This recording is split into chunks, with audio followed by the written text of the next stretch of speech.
Is the high frequency linear probe on?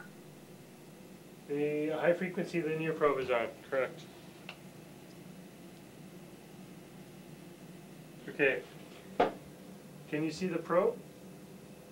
I did a second ago. I see Colin right now. You're looking at Colin. I don't see the probe though.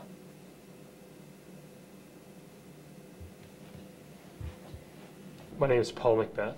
I'm a senior general surgery resident here at the University of Calgary. And I've been working with Dr. Andrew Kirkpatrick on the remote ultrasound project now for about 5 years. Remote ultrasound project started as a collaboration between the physicians here at Foothills Hospital and the physicians at the Banff Mineral Springs Hospital. And this was a project that really had its inception early on by NASA for use on the International Space Station by astronauts. 2 years ago, Paul did the first series of tests with me in Calgary, and I was blown away by how much simpler it was. Better, faster, just as good, cheaper.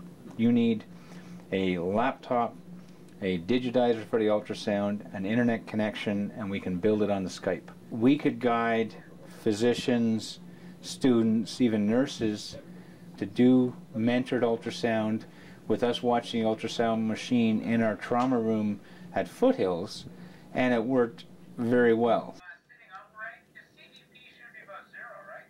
So that's probably, you know, then if you lay back and recline, it would increase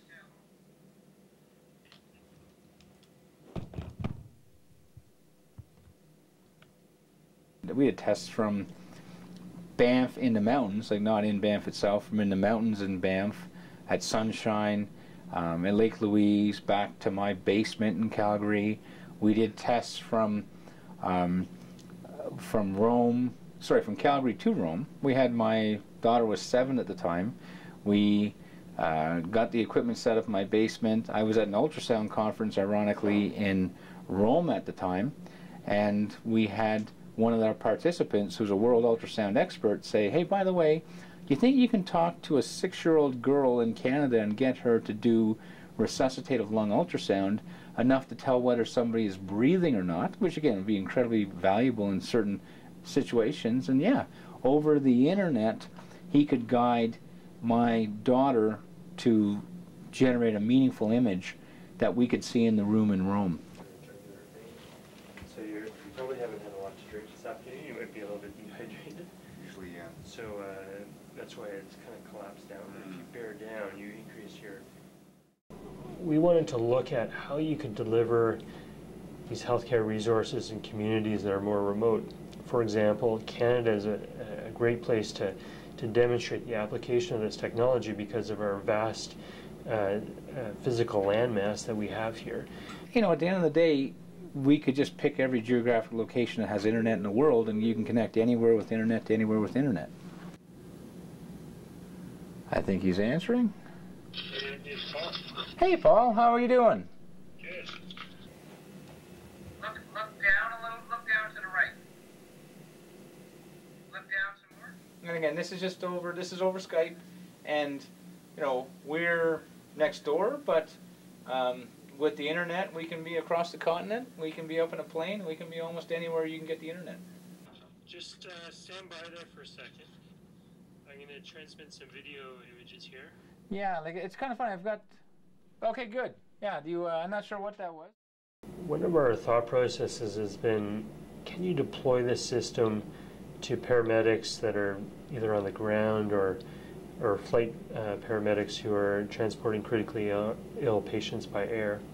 And we tested this in a Cessna 182 aircraft, which is a 4-seated aircraft. We had a pilot and a volunteer patient and myself who performed the ultrasound exam. And we had a remote expert that we collaborate with in Georgia in the United States. And he was able to provide us with real-time guidance in providing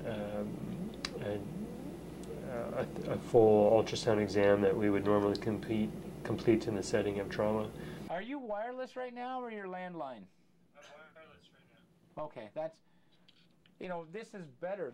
But even more importantly is education. that we've been running a project educating our nurse clinician, and I'm just me watching her in my office doing ultrasound on the ward. I've been noticed incredible steep learning curve with her getting better and better, where she can start to teach. So as much as we like to provide care to other people and be involved in their care, if we can teach, then that exponentially grows in terms of the knowledge base. This is just as good, if not better, a teaching tool than a clinical tool. I mean, like, you're ready to start teaching. It's very user-friendly. If I had to pick the single one thing that's been the most stimulating or rewarding, it's been seeing the trainees get interested and see the lights go on and see them say, wow, now I see ultrasound in a new light. I see how this could help. I see how this could go global, and seeing other people get as excited about it as I am.